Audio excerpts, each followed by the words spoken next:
सावन के महीने में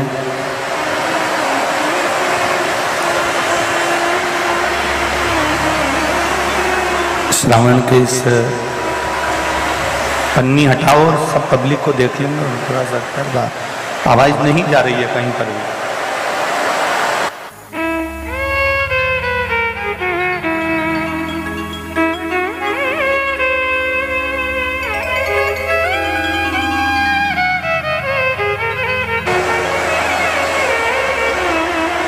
संपूर्ण जगत के कल्याण हेतु संपूर्ण विश्व के कल्याण हेतु ये पावन शिव महापुराण की कथा का दस्तत्व ग्रहण करने का सौभाग्य प्राप्त हुआ। शंभु शरण पड़ी मानो घड़ी घड़ी दुख कारो दया करी दर्शन आगो दया करी दर्शन आगो। शिव कथा कहती है, शिव महापुराण कथा वर्णन करती है कि मृत्यु लोक में जन्म हो जाना, मृत्यु लोक में जन्म ले लेना,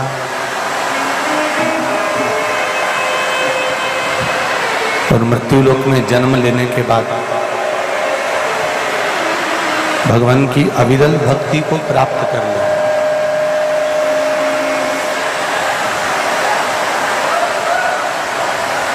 और वो अविरल भक्ति भगवान के चरणारविंद का रसास्वादन, भगवान के चरणों का स्मरण, अनुमोदन कोई साधारण नहीं है। तेरी कृपा बिना नहीं ले एक भी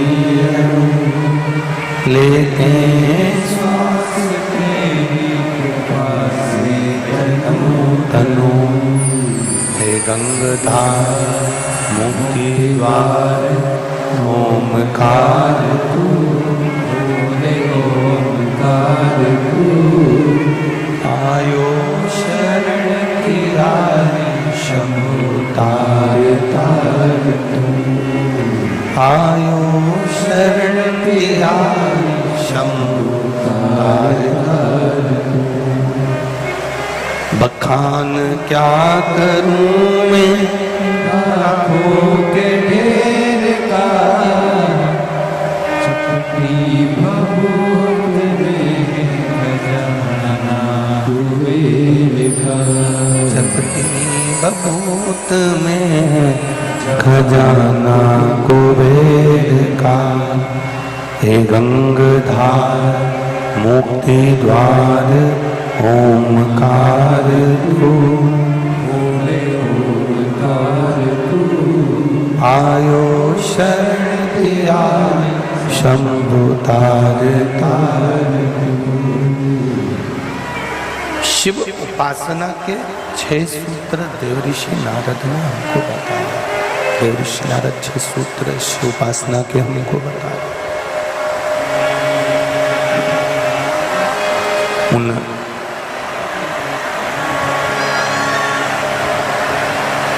6 सूत्रों में देवऋषि नारद कहते हैं कि ये 6 सूत्र, अगर ये 6 सूत्र हम अपनी जिंदगी में धारण कर लेते हैं, ये 6 सूत्र हम अपने जीवन में उतार लेते हैं, ये 6 सूत्र हम अपनी जीवन में अगर धारण कर लेते हैं तो ये निश्चित है कि भगवान की, शिव की अविरल भक्ति हमको प्राप्त होती ही है। जब यहीं पर आवाज अच्छी नहीं आ रही तो बाहर क्या जाएगी?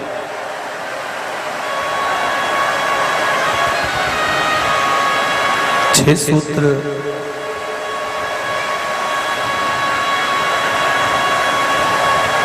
देवऋषि नारद भगवान शंकर को प्राप्त करने के 6 सूत्र बता रहे।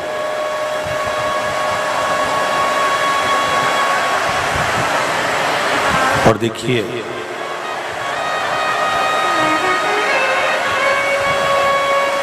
सावन के महीने की शिव महापुराण की कथा है। जलवृष्टि अपना काम करेगी, आप शिव आराधना की भक्ति में डूबे रहिए और भगवान की कथा का रसास्वादन दिल से स्नेह से करने का प्रयास करिए। आप लोग तो फिर भी टेंट के अंदर बैठे हुए हो, जो बाहर छाता ले लेकर खड़े हैं उनको देखिए, जो छत पर खड़े हैं उनका स्मरण करिए कि कितने हृदय से चित्त से ये सभी लोग कथा को श्रवण करने के लिए पधारे।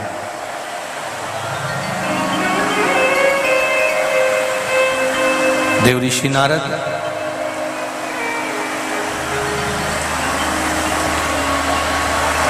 छह सूत्रों का वर्णन कर रहे हैं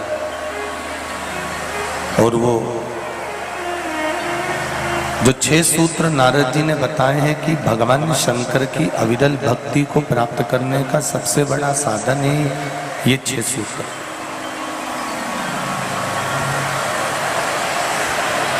भगवान शिव को प्राप्त करने का मूल अगर कोई साधन बताया है तो ये 6 सूत्रों में बता दिया है, ये 6 सूत्रों में वर्णित कर दिया गया। पहला वर्णन करा सिर पर त्रिपुंड, भगवान शंकर के मस्तक पर सिर पर त्रिपुंड लगा लेना।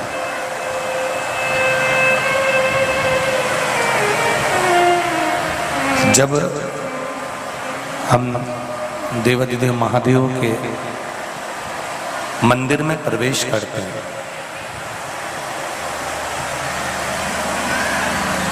जब हम भगवान शंकर के मंदिर में जाते हैं, प्रवेश करते हैं, तब शिव मंदिर की जो चौखट है, शंकर भगवान के मंदिर का जो द्वार है, जो चौखट है,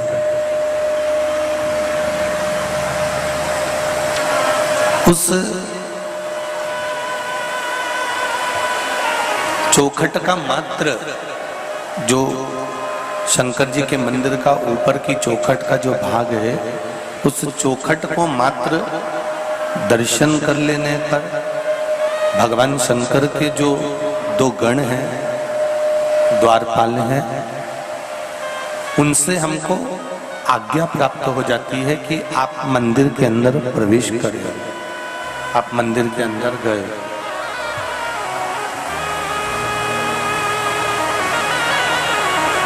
आप मंदिर के अंदर पहुंचे,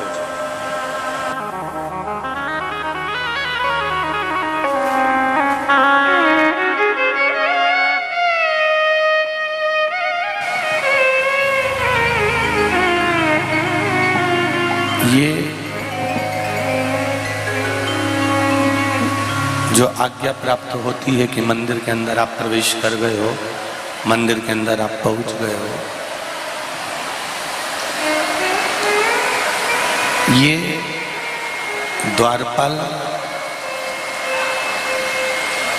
भगवान शिव से ये कह देते हैं कि ये भक्त इस भाव से मंदिर के अंदर प्रवेश करा। एक बात थोड़ा ध्यान दीजिएगा, अपने जीवन में उतारिएगा, स्मरण करिएगा कि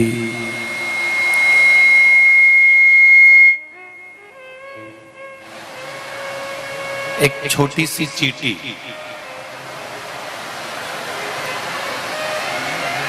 या एक छोटी सी चिड़िया,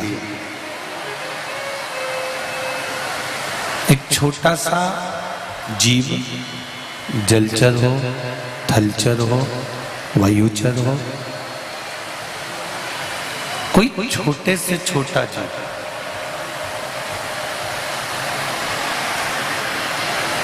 जब भगवान को पुकारता है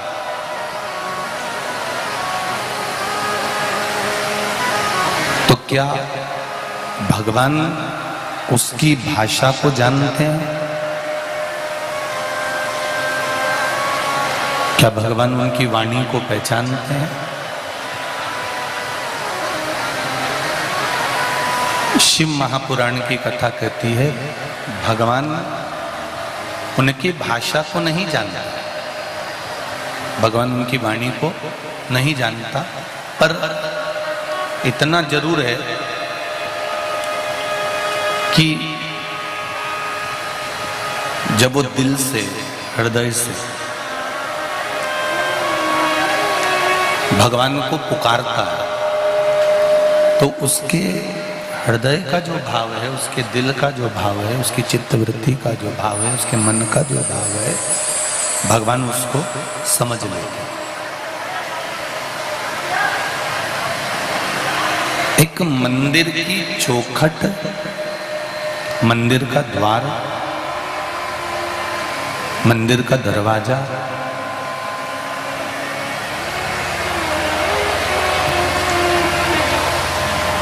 उस चौखट के भी ऊपर का भाग, उस चौखट के भी ऊपर के स्मरण को, ऊपर के भाग को जाने। हमारे सनातन हिंदू धर्म में हम जो बंदरवाल बांधते हैं वो बंदरवाल नीचे बांधते हैं कि ऊपर बांधते हैं? जम के बोलो जरा, ऊपर की ओर बांधते हैं। उस बंदरवाल को हम ऊपर की ओर बांधते हैं, ऊपर उसको बांधते हैं। उस बंदरवाल को हम नीचे नहीं बांधते, उसको हम ऊपर की ओर, ये बक्से सब बंद पड़े हुए। उस बंदरवाल को हम ऊपर की ओर बांधते हैं, नीचे की ओर नहीं बांधते। उसका कारण क्या है?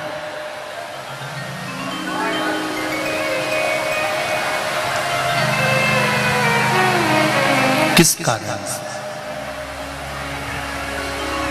शिव महापुराण की कथा कहती है बंदरवाल को ऊपर इसलिए बांधा जाता है कि वो हमारे पितरों का, पूर्वजों का, कुल देवी देवताओं का, हमारे स्मरण जिन भगवान का हम नित्य करते हैं उन परमात्मा का,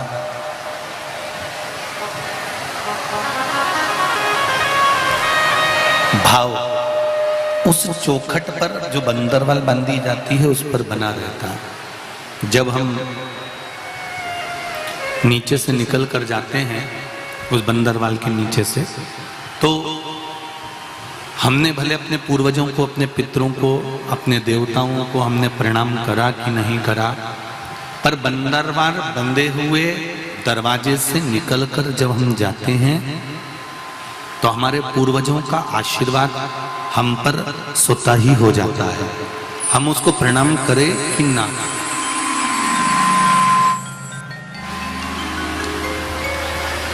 उनका आशीर्वाद हमें प्राप्त हो ही जाता है।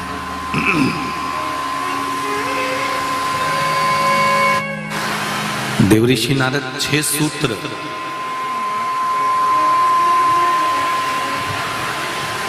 सूत्र देवऋषि नारद ने भगवान शंकर को प्राप्त करने के बताए हैं।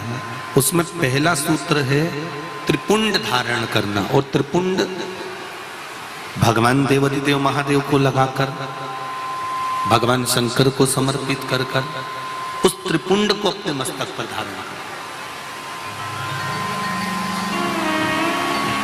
सत्यम शिवम, जम के बोलो तीसरा, सुंदर। जब जीवन में सत्य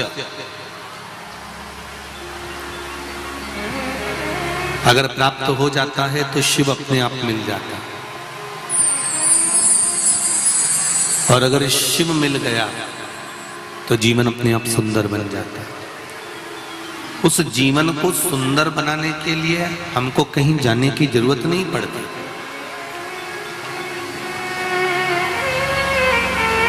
जीवन की सुंदरता परमात्मा का भजन,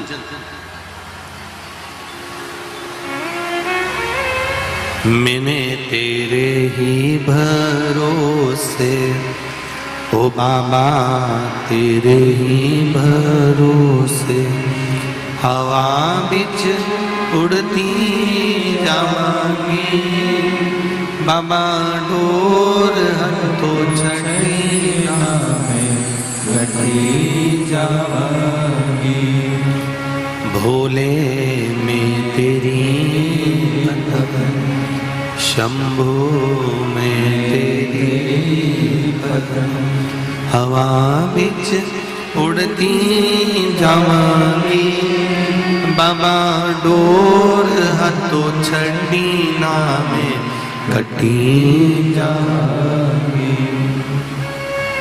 शिव कथा कह रहे,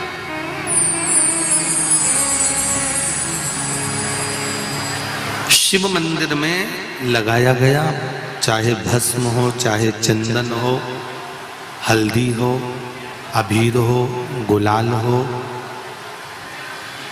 भगवान शंकर को समर्पित करी गई कोई भी वस्तु हो, उस वस्तु का, उस सामग्री का त्रिपुंड। और हम तो पहले भी कथा में कहे, आज फिर आपसे कहते हैं कि आप रोज प्रतिदिन भगवान को लगाई गई सामग्री का अगर त्रिपुंड नहीं लगा सकते तो हफ्ते में कम से कम एक दिन ऐसा बना लो कि आज मैं शंकर मंदिर जाऊंगा और शिव जी के मंदिर पर अगर जो मिला उसका मैं मस्तक पर त्रिपुंड लगाऊंगा, भले फिर वो जल क्यों ना मिला हो, भले वो कोई सामग्री क्यों ना मिली हो।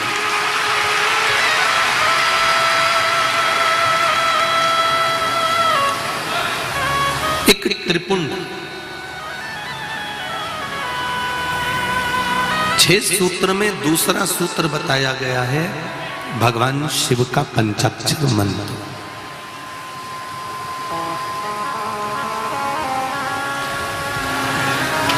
देव ऋषि नारद कहते हैं ये दूसरा सूत्र है। इस दूसरे सूत्र में भगवान के पंचाक्षर मंत्र की मूलता करना। नमः शिवाय, नमः शिवाय, ये पंचाक्षर मंत्र।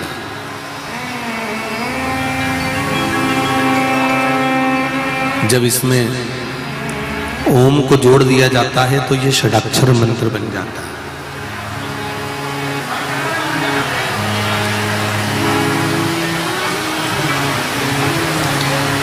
स्त्रियां, नारियां, माताएं जब भी मंत्र का जाप करती है ना, जब भी षडाक्षर मंत्र का जाप करती है तो वो पंचाक्षर से चालू करती है।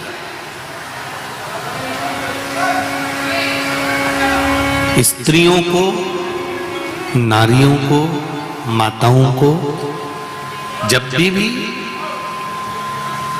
शिव नाम के मंत्र का जाप करना है तो पहले उनको पंचाक्षर से चालू करना पड़ेगा। और अगर पुरुष भगवान शिव के मंत्र का जाप कर रहा है तो उसको षडाक्षर से चालू करना पड़ेगा। समझ लेना जरा अच्छे से एक बार हो, जिससे हमारे से कोई गलती ना हो जीवन में। पंचाक्षर मंत्र सब बोलो जरा एक बार। नमः शिवाय, जम के बोलो। ठीक है। अब माताएं जब मंत्र का जाप करती हैं तो यहां से चालू करती हैं, जो अभी आपने बोला। पुरुष जब भगवान शिव के मंत्र का जाप करता है तो षडाक्षर मंत्र से चालू करता है। ओम नमः शिवाय। माताएं जब भी चालू करेंगी नमः शिवाय, ओम नमः शिवाय, नमः शिवाय, ओम नमः शिवाय। अब पुरुष करेगा कैसे? ओम नमः शिवाय, ओम नमः शिवाय, नमः शिवाय, ओम नमः शिवाय। माताओं का पंचाक्षर मंत्र जाप करना और पंचाक्षर मंत्र के बाद षडाक्षर मंत्र जोड़ना ये वंश की वृद्धि करने वाला।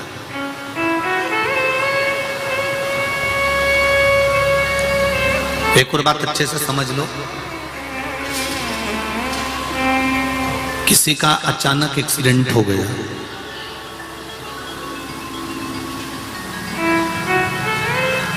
तुम्हें शुद्ध नहीं है,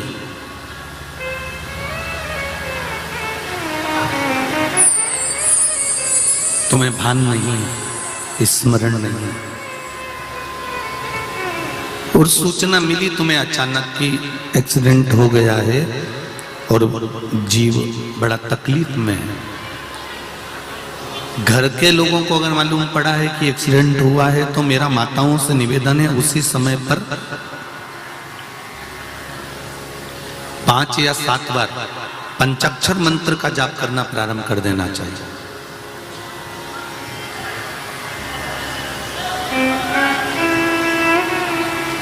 घर के उस चौखट पर जहां अपने पूर्वजों का स्थान है, जहां अपने पितरों का स्थान है, जहां अपने देवताओं का स्थान है, जहां अपने कुल देवी देवता का स्थान है, उस चौखट की ओर स्मरण कर कर शंकर के पंचाक्षर मंत्र का जाप कर लिया कर।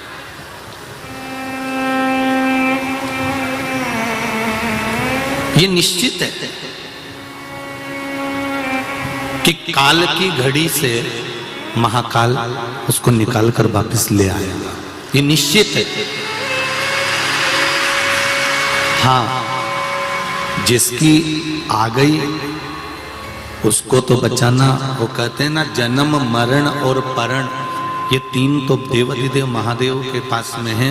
तो ये निश्चित मृत्यु तो आना है, ये मृत्यु तो कभी भी किसी की भी कहीं पर भी किसी भी रूप में आ सकती है, उसका कोई स्मरण नहीं।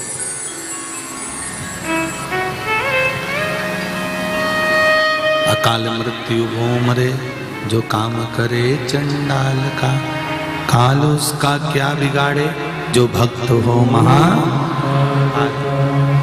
मृत्यु तो आ सकती है, मृत्यु की कोई घड़ी, कोई पल, कोई क्षण नहीं होता, तो उसका तो एक निश्चित है कि आना है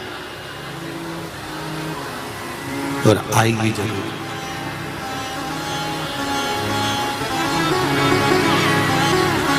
अब कई माताएं जब ये प्रश्न सुनती हैं, प्रसंग सुनती हैं कि स्त्री नारी पंचाक्षर मंत्र का जाप कर लेती है, तो अकाल जो घड़ी होती है, जो पल होता है, जो काल का समय होता है, वो टल जाता है।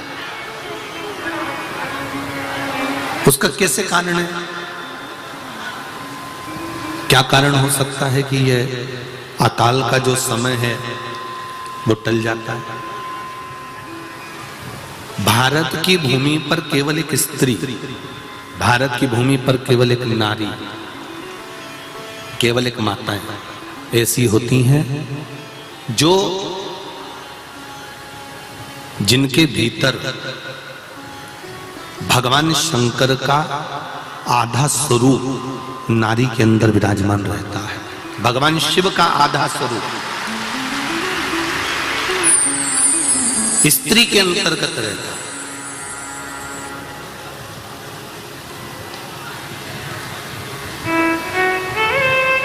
नारी में धैर्य भी है, नारी में पीड़ा सहन करने की शक्ति भी है।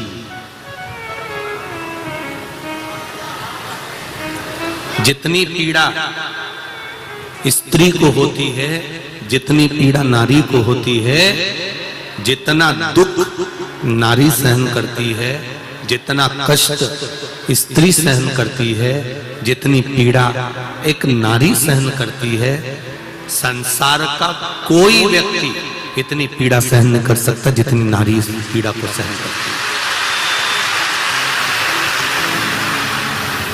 एक बच्चे को जन्म देती समय माँ का दूसरा जन्म हो जाता है। एक बच्चे को जन्म देते समय माता का ये दूसरा जन्म होता है।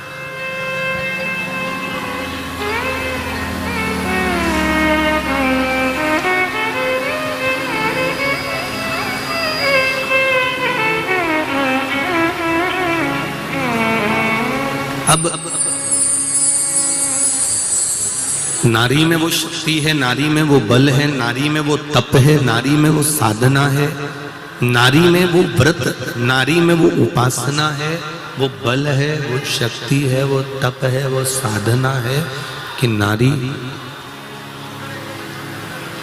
जब पंचाक्षर मंत्र का जाप करती है, फिर से बोलिए सब लोग पंचाक्षर मंत्र को वापिस बोले, नमः शिवाय, ओम नमः शिवाय, नमः शिवाय, ओम नमः शिवाय।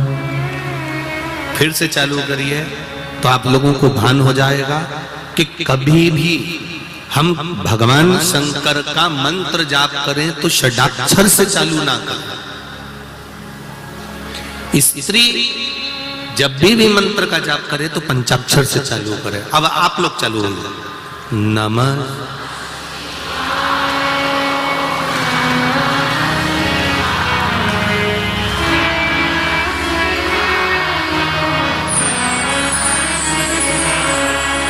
नमः शिवाय, ओम नमः शिवाय, नमः शिवाय, ओम नमः शिवाय, नमः शिवाय, ओम नमः शिवाय। अब इस मंत्र में षडाक्षर मंत्र पीछे जुड़ा हुआ है।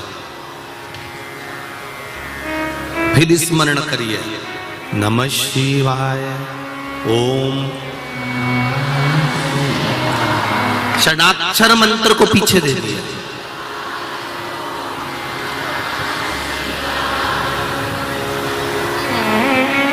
षडाक्षर मंत्र पीछे देना मतलब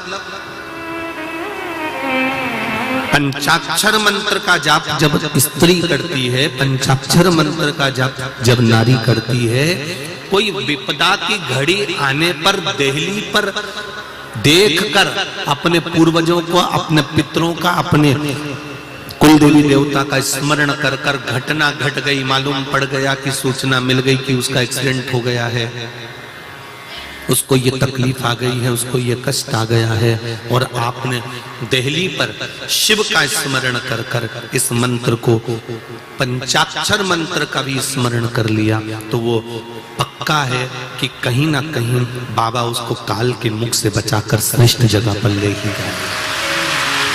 और ये कर सकती है केवल स्त्री।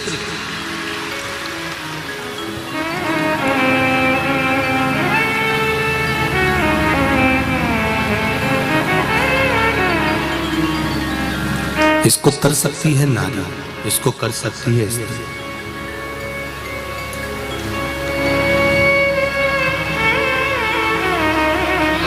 एक प्रश्न खड़ा होता है, जितनी भी पूजन पाठ होती है ये स्त्री क्यों करे? थोड़ा बहुत तो ये बहरू भी करे नहीं है? जो भी पूजन पाठ करे वो स्त्री करे, सारे व्रत उपास स्त्री करे, पुरुष क्यों नहीं?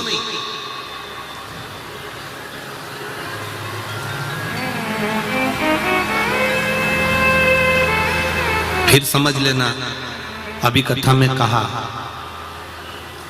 शंकर भगवान का आधा स्वरूप, भगवान देव अधिदेव महादेव का आधा स्वरूप संसार में मृत्यु लोक में जितनी स्त्री जन्म लेती है उसमें शंकर भगवान का आधा स्वरूप विराजमान रहता है।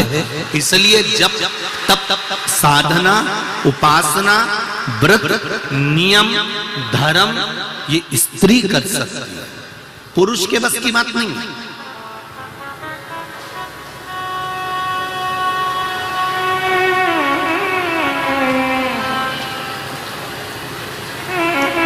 वो एक दिन एकादशी का व्रत करता है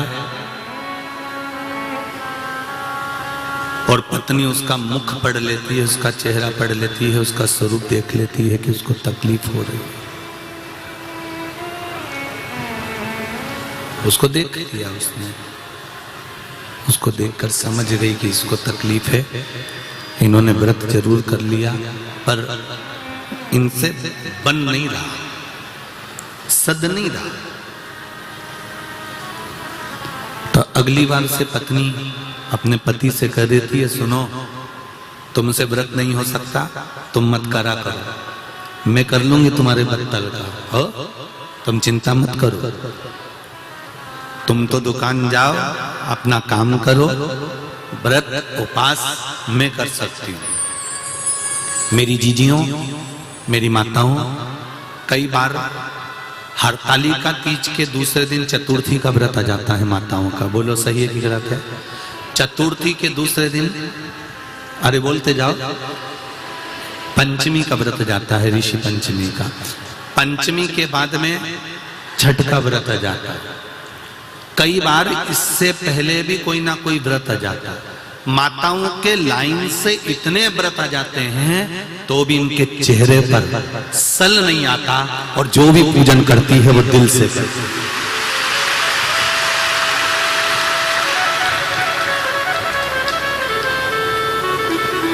तीज का व्रत, चतुर्थी का व्रत, पंचमी का व्रत, छठ का व्रत, कोई कोई तो संतान सप्तमी भी करती है। बोलो तो री जी सही है कि गलत है?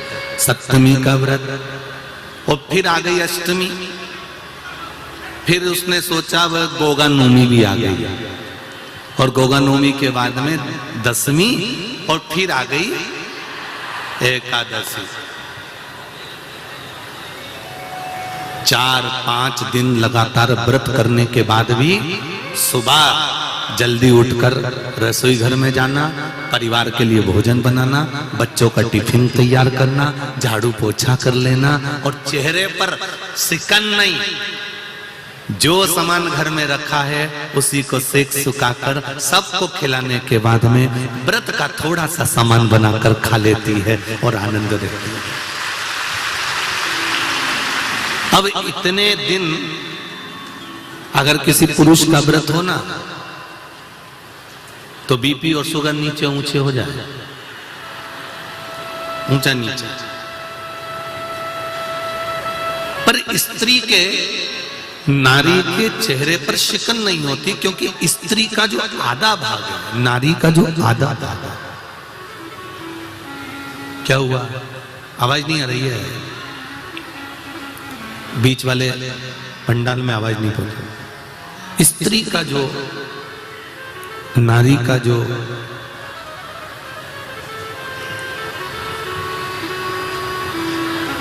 आधा स्वरूप है वो शिव का स्वरूप है, वो शंकर का स्वरूप है। उसका तप, उसकी साधना, उसका बल बड़ा होता है। इसलिए महाराज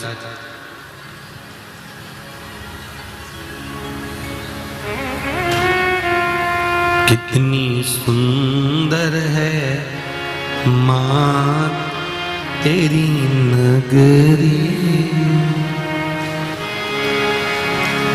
कितनी सुंदर है माँ तेरी नगरी, भोले पैदल चले आ रहे हैं, कितनी सुंदर है माँ तेरी नगरी, भोले पैदल चले आ रहे हैं, कितनी सुंदर है माँ तेरी नगरी, कितनी सुंदर है माँ तेरी नगरी, भोले पैदल चले आ रहे हैं, भोले पैदल चले आ रहे हैं, भोले पैदल चले आ रहे हैं,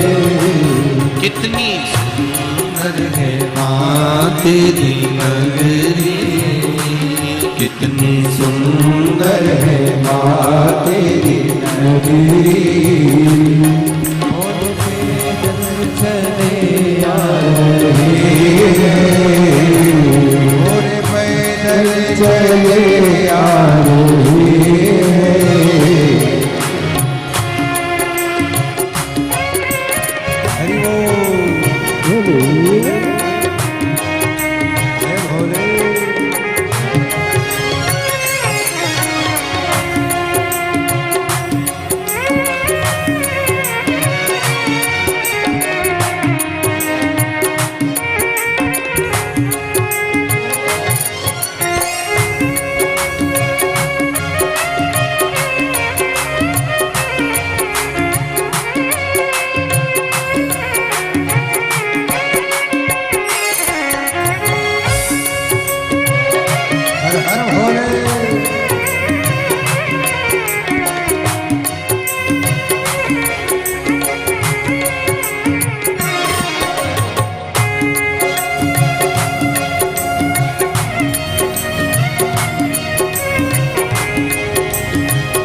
भोले जय हो।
उनकी जटा में गंगा विराजे, गंगा बहाते चले आ रहे हैं। उनकी जटा में गंगा विराजे, गंगा बहाते चले आ रहे हैं। उनकी जटा में गंगा विराजे, गंगा बहाते चले आ रहे हैं। उनकी जटा में गंगा विराजे, गंगा बहाते चले आ रहे हैं। उनके माथे पे चंदा विराजे, उनके माथे पे चंदा विराजे, चमकाते चले आ रहे हैं। उनके माथे पे चंदा विराजे, चमकाते चले आ रहे हैं। इतनी सुंदर है माँ तेरी नगरी, इतनी सुंदर है माँ तेरी नगरी।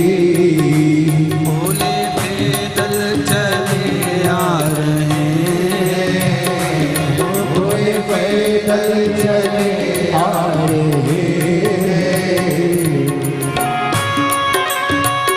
हरि बोल।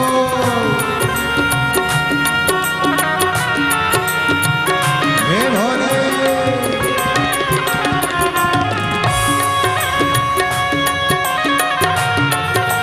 भोले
बाजे डमरू बजाते चले आ रहे हैं। उनके हाथों में डमरू बिराजे, डमरू बजाते चले आ रहे हैं।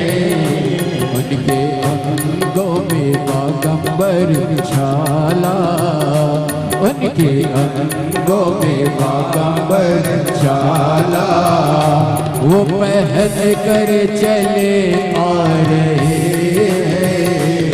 उनके अंगों में बागंबर छाला, वो पहन कर चले आ रहे हैं।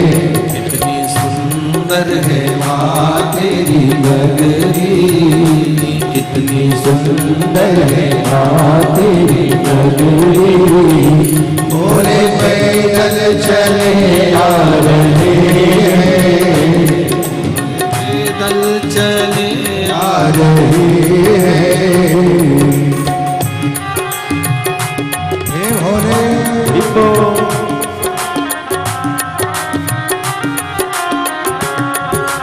भोले हर हर भोले, जय हो।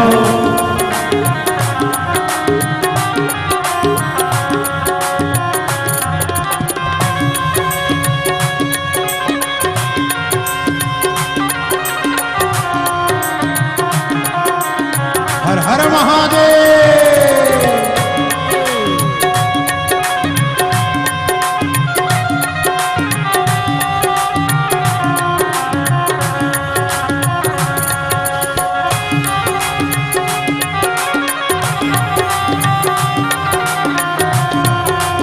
जय हो।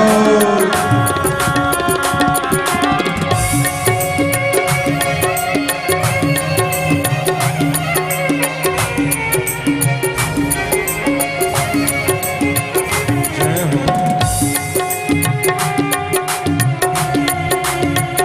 हे भोले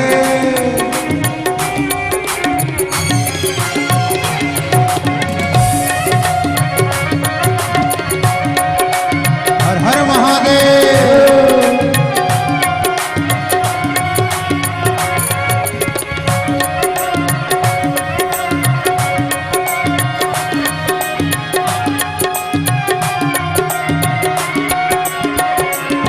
उनके पैरों में घुंघरू विराजे, वो बजाते चले आ रहे हैं। उनके पैरों में घुंघरू बिराजे, वो बजाते चले आ रहे हैं। उनके पैरों में घुंघरू विराजे, घुंघरू बजाते चले आ रहे हैं। उनके पैरों में घुंघरू बिराजे, वो बजाते चले आ रहे हैं। संग गौरा मैया सोहे, संग गौरा मैया सोहे, जोड़ी बना कर चले आ रहे हैं। जोड़ी बना कर चले आ रहे हैं। कितनी सुंदर है माँ तेरी नगरी, कितनी सुंदर है माँ तेरी नगरी, भोले पैदल चले आ रहे हैं। भोले पैदल चले आ रहे हैं। भोले पैदल चले आ रहे हैं। भोले पैदल चले आ रहे हैं। भोले पैदल चले आ रहे हैं। भोले पैदल चले आ रहे हैं। भोले पैदल चले आ रहे हैं। भोले पैदल चले आ रहे हैं। भोले पैदल चले आ रहे हैं। हर महा पंचाक्षर मंत्र की मूलता का स्मरण कराया गया और पंचाक्षर मंत्र सावन का महीना है, सभी लोग शिव महापुराण के मूल मंत्र का एक बार स्मरण करेंगे अपनी अपनी जगह पर बैठकर बड़े भाव के साथ में। श्री शिवाय नमस्तु श्री शिवाय नमस्तु श्री शिवाय नमस्तु श्री शिवाय नमस्तु श्री शिवाय नमस्तु। भोला सब दुख काटो मारा, भोला सब दुख काटो मारा। शिव शंकर जपो तेरी माला, भोले बाबा जपो तेरी माला। भोला सब दुख काटो मारा, भोला सब दुख काटो मारा। शिव कथा कहती है पंचाक्षर मंत्र का जाप जब नारी के जीवन में कोई दुख आए, तकलीफ आए, कष्ट आए, कुछ दुख की घड़ी सम्मुख खड़ी हो जाए, तब स्त्री भगवान शिव की चौखट का स्मरण कर कर पंचाक्षर मंत्र का जाप कर सकती है, पंचाक्षर मंत्र को जप सकती है। एक बार पुनः फिर माताएं पंचाक्षर मंत्र का जाप करेंगे। नमः शिवाय, ओम नमः शिवाय, नमः शिवाय, ओम नमः शिवाय। नमः शिवाय पंचाक्षर मंत्र, ओम नमः शिवाय लगने पर यह षडाक्षर मंत्र का प्रयोग किया जाता है। इसमें षडाक्षर मंत्र का भाव प्रकट हो जाता है।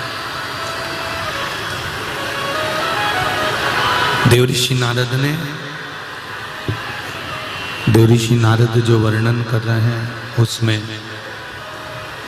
6 सूत्र में पहला सूत्र है त्रिपुंड, दूसरा सूत्र है मंत्र का जाप,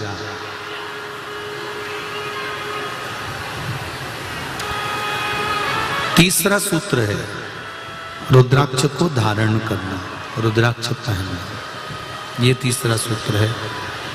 शिव महापुराण की कथा का देवऋषि नारद महाराज तीसरा सूत्र वर्णन करते हैं, रुद्राक्ष को धारण करना।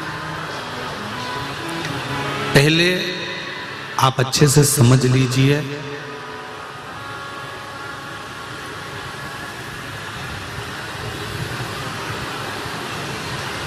कि रुद्राक्ष को धारण कैसे करना है। अगर कुबेरेश्वर धाम का रुद्राक्ष यदि आपको मिला है, सीहोर का कुबेरेश्वर धाम का रुद्राक्ष, और बिना मोल का, क्योंकि कुबेरेश्वर धाम पर जो रुद्राक्ष दिया जाता है उसका कोई मोल नहीं होता, निशुल्क रहता है। अगर कुबेरेश्वर धाम का रुद्राक्ष आपको मिला है तो वो आपके रोग के लिए, आपकी बीमारी के लिए, आपके कष्ट के लिए, आपके तकलीफ के लिए, आपके दुख के या रोग के निवारण के लिए, कष्ट के निवारण के लिए। एक पत्र आया है, देखिए।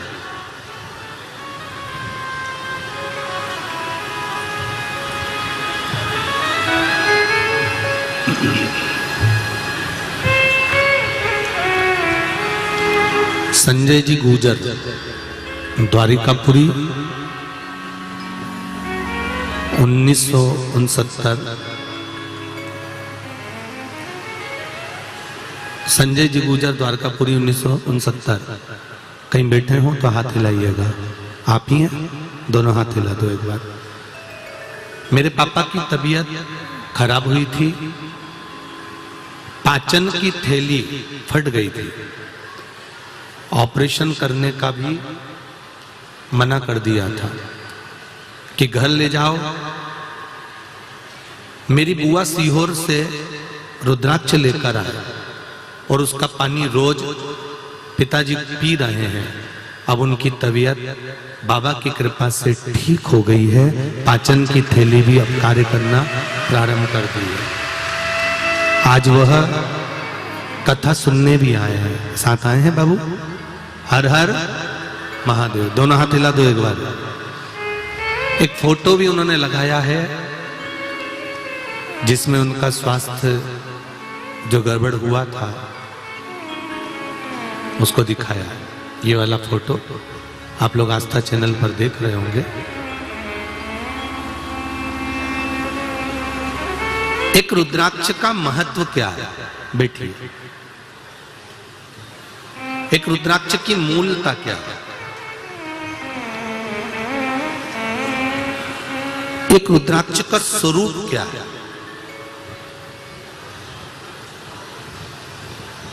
हम पहले भी कथा में कहे कि पूरी दुनिया से तुम 1 लाख का, 5,000 का, 25,000 का, 10,000 का, 50,000 का रुद्राक्ष लेकर आ जाइए और उस रुद्राक्ष को आप भले पानी में गला लो, उस रुद्राक्ष को भले आप धारण कर लो, पर कुबेरेश्वर धाम का जो रुद्राक्ष है जिसको शिवरात्रि के समय पर बाबा देवाधिदेव महादेव के भाव से सिद्ध किया जाता है, उस रुद्राक्ष को कोई कीमत से नहीं, निशुल्कता के भाव में, अभी तो थोड़ी व्यवस्था नहीं है इसलिए उसको हम लोग नहीं दे रहे हैं, पर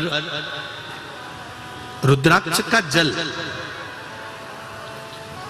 शंकर भगवान को चढ़ाकर उस जल का पान करने पर कैसा भी रोग, उस रोग को कंट्रोल में किया जा सकता। और मेरा एक निवेदन है आप सभी से,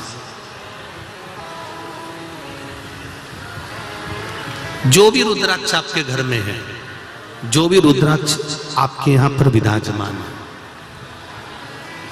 हम ये नहीं कहेंगे कि उसका कोई मोल तत्व नहीं है। जो रुद्राक्ष आपके यहाँ है, जब तक कुबेरेश्वर धाम का रुद्राक्ष आपको नहीं प्राप्त होता तब तक आपके घर के रुद्राक्ष का भी जल आप शंकर भगवान को समर्पित कर कर उसका प्रसाद बनाकर धारण कर सकते।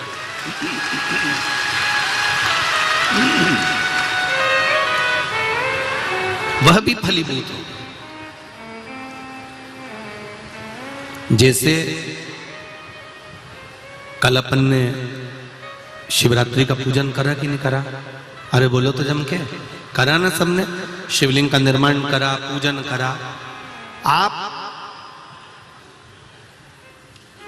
365 दिन पार्थिव शिवलिंग का निर्माण करोगे, सावन महीने में पार्थिव शिवलिंग का निर्माण करोगे, पर जितनी बार भी आप पार्थिव शिवलिंग का निर्माण करोगे तो सूर्य अस्त होने से पहले पार्थिव शिवलिंग का विसर्जन आपको करना पड़ेगा। पर 12 महीने शिवरात्रि आती है। शिवरात्रि के समय पर, शिवरात्रि के दिन हम दिन में नहीं, रात में 1 पहर, 2 पहर, 3 पहर, 4 पहर में जितना मन बन जाए कि 1 पहर पूजन करूंगी मैं, 2 पहर करूंगी। कल अपन ने कितनी पहर की पूजन करी? जम के बोलो जरा। 1 पहर की पूजन करी। शिव महापुराण की कथा कहती है शिवरात्रि की जो पूजन होती है, इसका मतलब क्या है? शिवरात्रि, इसको ये नहीं लिखा गया शिव डे, शिव दिन। इसको क्या कहा गया है? जम के बोलो जरा। शिवरात्रि। शिव महापुराण की विद्येश्वर संहिता में कौमार खंड के अंतर्गत स्कंद पुराण में जो वर्णन आता है कि 12 महीने शिवरात्रि आती है जो रोज पूजन करने वाले हैं, रोज पार्थिव शिवलिंग का निर्माण करने वाले हैं, रोज सावन के महीने में शिवलिंग का निर्माण करते हैं, हजारों शिवलिंग बनाते हैं, तुम लाखों शिवलिंग का निर्माण कर लो, पर सावन के महीने में या 365 दिन शिवलिंग बनाओगे तो वो शिवलिंग तुम्हें सूर्य अस्त के पहले विसर्जन करना पड़ेगा। पर शिवरात्रि के दिन जो तुम शिवलिंग का पूजन कर रहे हो वो रात्रि में अगर करते हो तो एक पहर का करते हो तो एक पहर की पूजन करने के बाद विसर्जन कर दो, 2 पहर का करते हो तो 2 पहर की पूजन करने के बाद विसर्जन कर दो, 3 पहर का करते हो 3 विसर्जन कर दो, 4 पहर का करते हो तो 4 पहर का करने के बाद विसर्जन कर दो। उसकी महत्वता है शिवरात्रि, उसकी महत्वता शिवरात्रि से। कई लोगों के मन में संशय जाग जाता है कि गुरुजी सूर्य अस्त के बाद क्या हम शिवलिंग की पूजन कर सकते हैं, क्या विसर्जन कर सकते हैं? तो पहले तो अच्छे से समझ लो कि तुम सावन महीने की शिवरात्रि की पूजन कर रहे हो। रात्रि लगी हुई है उसमें कि रात्रि को ही होगी और रात्रि को ही विसर्जन होगा।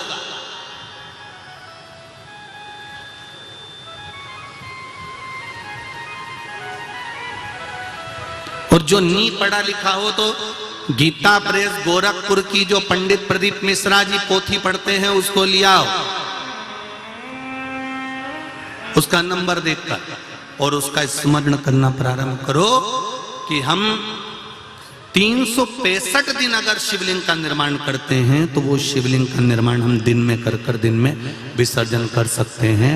पर शिवरात्रि की पूजन करें तो रात्रि को भी शिवलिंग का निर्माण कर पार्थिव पूजन करने के बाद हम बाबा देवाधिदेव महादेव से रात भर चाहे तो 1 पहर, चाहे तो 2 पहर, चाहे तो 3 पहर, चाहे तो 4 पहर, कैसा भी पूजन कर सकते हैं किसी भी रूप में।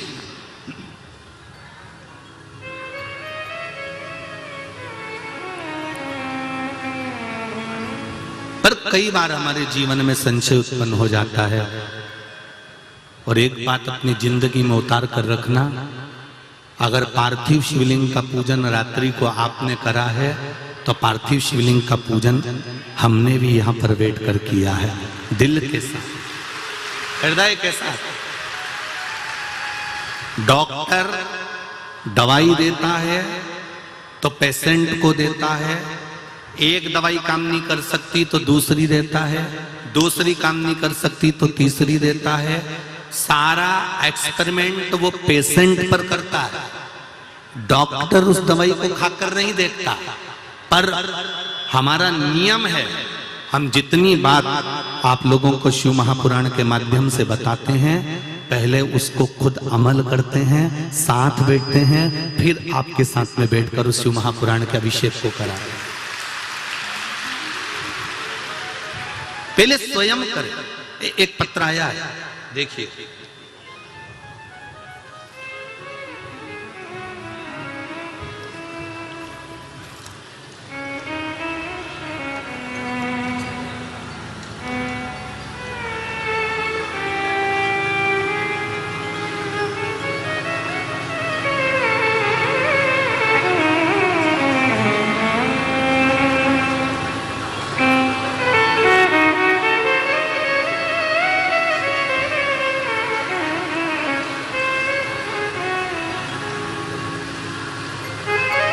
गुरुदेव संतोष शिव शर्मा बाबा 375 शिव सिटी इंदौर। कहीं बैठे हो तो हाथ हिलाइएगा, कहीं बैठे हो तो हाथ हिलाइएगा,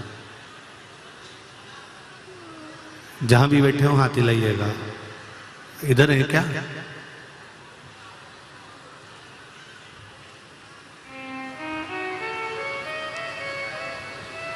संतान नहीं थी, कई वर्ष थे।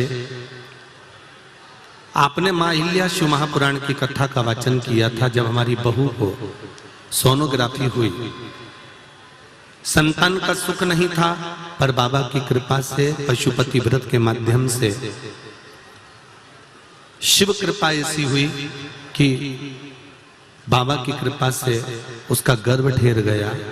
और शिव पुराण की कथा सुनते सुनते ही बाबा ने ऐसी करुणा कर दी कि उसकी सोनोग्राफी हुई तो उसमें पहले तो बच्चे नहीं थे, और दूसरा बाबा ने जब कृपा करी तो बहू ने भी पशुपति व्रत धारण करा। आप ही ने पत्र लिखा है, पशुपति व्रत धारण करा, और एक बार संतान नहीं हुई, दूसरी बार करा, दूसरी बार नहीं हुई, तीसरी बार करा। व्रत करने के बाद में हमको क्या मालूम था कि 3 व्रत का 3 फल हमको मिल जाएगा, और एक संतान की जगह 3 संतान बाबा ने गर्भ में दे दी।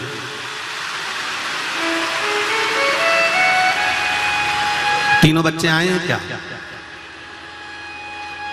तीनों बच्चे आए हैं? अरे बोलो तो, बच्चे आए हैं क्या? ये 3 बच्चे बाबा शिव की कृपा से प्राप्त हुए, भगवान शंकर की करुणा से प्राप्त हुए। तेरी कृपा बिना न हिले एक भी, लेते हैं श्वास तेरी कृपा से तनो तनो। अगर तीनों बच्चे आए हैं तो उनको ऊपर भेज दो, अगर आए हो तो, और नहीं तो बाबा देवाधिदेव महादेव ने जो दिया है 3 फुलवारी आपको दी हैं, तीनों बच्चों के फोटो यहाँ आस्था चैनल के माध्यम से आप लोग देख रहे हैं। ये शिव कृपा है, ये शंकर की उदारता है। एक पत्र और बड़ा सुंदर है, देखिए।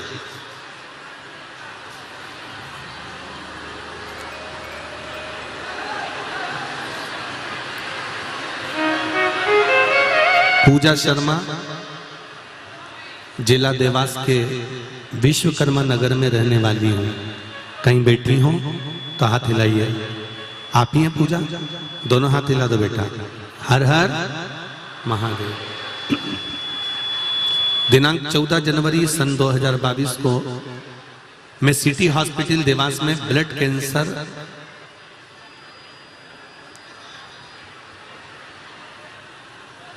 एडमिट थी।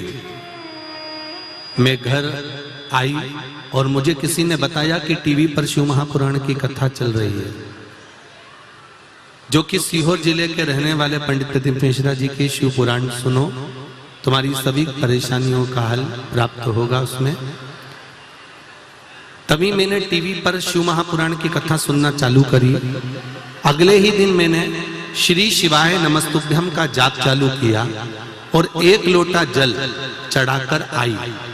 दिनांक 25 जनवरी 2022 को मेरा डायलिसिस का चेकअप था। तभी डॉक्टर ने मुझे बोला कि अब आपके कीटाणु मरना मात्र कम हो गए हैं बनना, और यह सब शिव महापुराण की कृपा से हुआ। 1 लोटा जल जो मैं शिव जी को चढ़ाती हूँ, उस जल को पीना चालू करा, ब्लड कैंसर मेरा समाप्त पर हो गया। ये शिव कृपा। बैठिए पूजा जी। श्री शिवाय नमस्ते। तेरी कृपा बिना न हिले एक भी अणु, लेते हैं श्वास तेरी कृपा से तनो।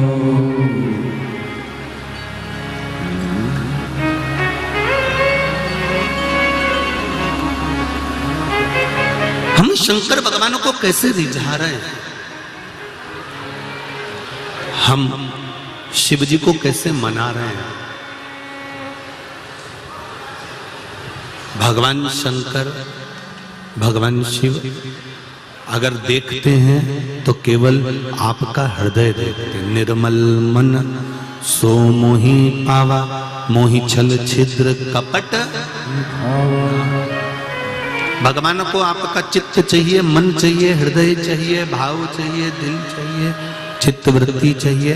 भगवान को तुम्हारा धन वैभव और बहुत सारी सत्ता, या भगवान को बहुत सारा धन की जरूरत नहीं है आपके।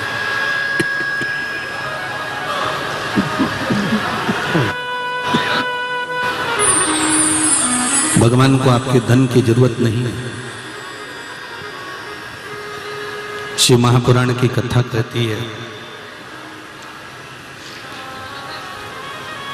6 सूत्र में पहला सूत्र है त्रिपुंड, दूसरा सूत्र है पंचाक्षर मंत्र, तीसरा सूत्र है रुद्राक्ष, चौथा सूत्र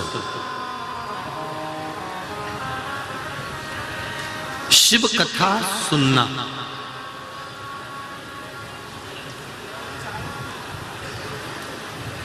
ये चौथा सूत्र है शिव महापुराण का, जो देवऋषि नारद कह रहे हैं।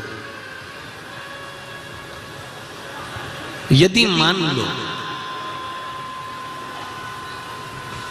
आप बहुत भटक लिए हो, आप बहुत दुनिया में भटक कर आ गए हो, और तो भी मंजिल तक, लक्ष्य तक नहीं पहुंचे हो, तो देवऋषि नारद ने कहा कहीं अगर शिव महापुराण की कथा श्रवण करने को मिल जाए तो दिल लगाकर, हृदय लगाकर 7 दिन, 9 दिन, 11 दिन, जितने दिन की शिव महापुराण की कथा मिले, उसको निश्चित समय पर एक आसन पर बैठकर उसको श्रवण कर कर एक बेलपत्र शंकर भगवान को समर्पित कर देने से भी मंजिल तक पहुंच सकते हैं।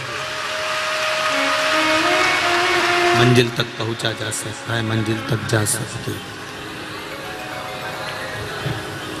शिव महापुराण की कथा को श्रवण करना भी हमारे जीवन को सुख देगा। 5वां सूत्र बताया, शिव महापुराण की कथा को सुनकर चिंतन करना। सारी समस्या का हल एक लोटा जल। जल कितना चढ़ाना है, कैसे चढ़ाना है, ये कोई दूसरा निश्चित नहीं करेगा। जल कितना चढ़ाना है और कैसे चढ़ाना है, ये निश्चितता आपकी होना चाहिए।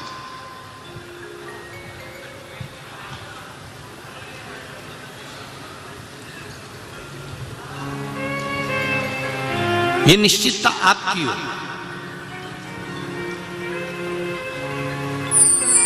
दुनिया के कई लोग बड़ा ज्ञान देने के लिए आते हैं, शंकर भगवान पे इतना दूध नहीं चढ़ाना चाहिए,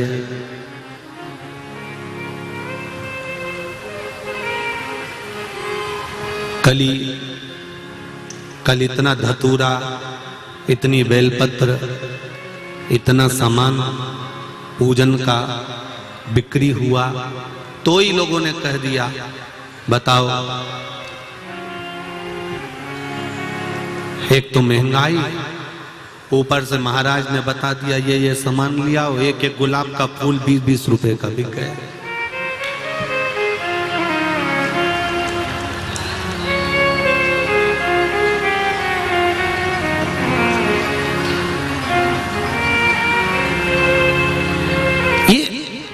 जो अक्कल देने वाले होते हैं ना, ये अक्कल बड़ी विचित्र देते हैं। ये कहते हैं कि ये चढ़ाना ही नहीं चाहिए था, कोई ऐसी चीज चढ़वा देना थी जो फ्री में मिल जाती, या कोई ऐसा सामान। कई लोग मिल जाते हैं ऐसे दुनिया में। तुमने देखा होगा पहले एक फिल्म बनी थी, उस फिल्म में भी उन्होंने कह दिया था कि शंकर भगवान को इतना दूध नहीं चढ़ाना चाहिए, दूध किसी गरीब बड़े को पिला देना चाहिए। तो शंकर जी के हिस्से का ही पिलाओ, तुम्हारे हिस्से का पिला दो ना, दिक्कत क्या है?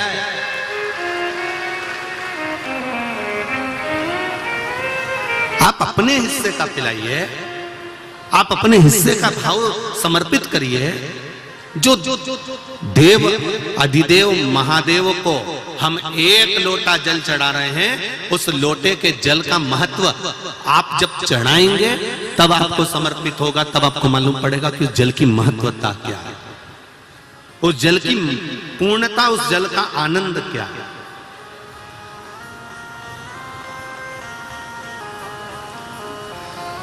हाँ, दुख आता है, तकलीफ आती है, कष्ट आता है, ये उसी में का हाल है। जैसे तुम यहां से निकल कर जाओ, आगे एक चौराया आ जाएगा, उस चौराहे पे बत्ती लगी रहती है, लाल और हरी। बोलो लगी है कि नहीं लगी है? जब लाल बत्ती होती है तो गाड़ी को, अरे बोलो तो जम के, रोकना पड़ता है। हरी बत्ती हुई, लाइन क्लियर, चले जाओ। उसी तरह जीवन में दुख आता है, तकलीफ आती है, कष्ट आता है, बीमारी आती है, रोग आता है, थोड़ी तकलीफें बढ़ जाती है, तो थोड़ा सा रुको, थोड़ा थामो। यही समझ लो कि मंजिल तक पहुंचना है और थोड़ा कष्ट आ गया है तो परमात्मा के यहां की लाल बत्ती खड़ी हो गई है, थोड़ी देर रुक लो। यदि थोड़ा तुम रुक जाओगे, थोड़ा तुम रुकोगे, तो ये निश्चित है कि थोड़ी देर गाड़ी खड़ी रहेगी, उसके बाद में लाल बत्ती के बाद में फिर वापिस, जम के बोलो, वापिस हरी बत्ती आ ही जाएगी। तो उसी तरह थोड़ा सब्र करो, थोड़ा धैर्य रखो, थोड़ा सा रुक कर अपने जीवन को, ये नहीं कि मैंने तो भगवान शंकर को एक लोटा जल चढ़ाया था, मेरी तो समस्या ही समाप्त नहीं हुई, मैंने तो पशुपति व्रत करा था, मेरी तो समस्या ही समाप्त नहीं हुई। उसने 3 व्रत कर लिए तो शंकर जी ने 3 ही दे दिए। ले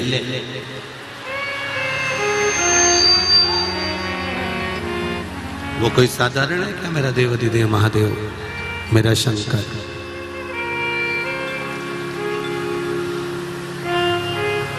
थोड़ा रुकना पड़ेगा, थोड़ा। अगर दुख है, तकलीफ है, कष्ट है, रोग है, बीमारी है, कोई दुख बड़ा आ गया है, तो थोड़ा सा रुको। हरी बत्ती हो जाए तब गाड़ी को आगे ले जाओ। दुख आ गया है तो थोड़ा सा संभलो, कष्ट आ गया है थोड़ा संभलो, थोड़ी तकलीफें आ गई हैं थोड़ा सा संभलो, भटकना मती।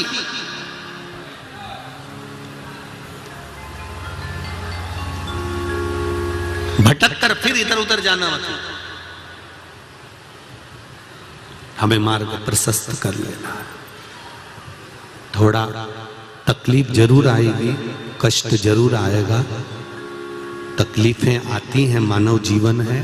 पर मैंने तेरे ही भरोसे, ओ बाबा तेरे ही भरोसे, हवा बिच उड़ती जावांगी, बाबा डोर तो छड़ी ना में कटी जावांगी, भोले में तेरी वतन, शंभू में तेरी वतन।